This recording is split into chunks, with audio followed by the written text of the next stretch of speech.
সাভারের ট্যানারি বর্জ্য দিয়ে পশুখাদ্য তৈরি হচ্ছে এমন অভিযোগে কয়েকটি কারখানায় অভিযান চালিয়েছে র্যাব 4।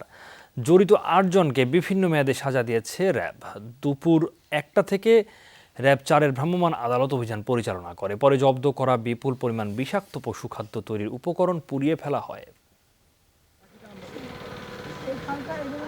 চারপাশ জুড়ে ট্যানারির ফেলে দেয়া চামড়ার বর্জ্য।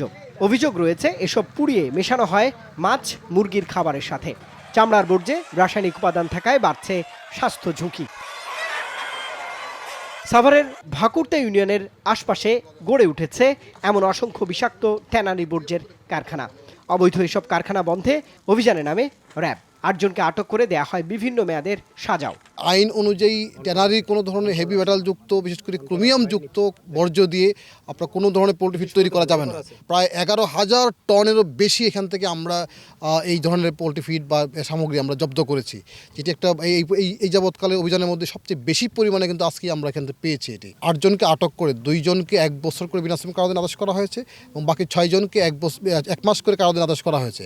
গবেষণায় জানা যাচ্ছে বিষাক্ত ট্যানারি বর্জ্যে তৈরি এসব পোলট্রি ফিডের প্রতি কেজিতে 8,000 মিলিগ্রাম ক্রোমিয়াম রয়েছে, অথচ পূর্ণবয়স্ক মানবদেহে ক্রোমিয়ামের সহনীয় মাত্রা প্রতি কেজিতে 0.05 থেকে 0.2 মিলিগ্রাম। সংশ্লিষ্টরা বলছেন এই বিষ মারণঘাতী রোগের কারণ। সায়ানাইডের চেয়েও খারাপ বিষ খাচ্ছি।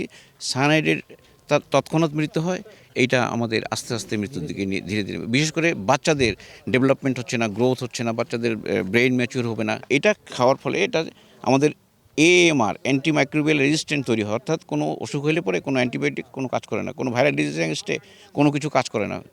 এর আগে ট্যানারি বর্জ্য দিয়ে পোলট্রি ফিড ও মাছের খাবার তৈরি না করার নির্দেশনা দেয় আপিল বিভাগও। কর্মকর্তারা বলছেন নির্দেশনা উপেক্ষা করেই পোলট্রি খাত ধ্বংসে কাজ করছে একটি চক্র। মুষ্টিমেয় কয়েকজন অসাধু ব্যবসায়ীদের জন্য এই পোলট্রি শিল্প ধ্বংস হতে পারে না এবং আমাদের সমস্ত মানব যারা আমরা আছি এদের স্বাস্থ্য ঝুঁকিতে আছি, এইসব চলতে দেওয়া যায় না।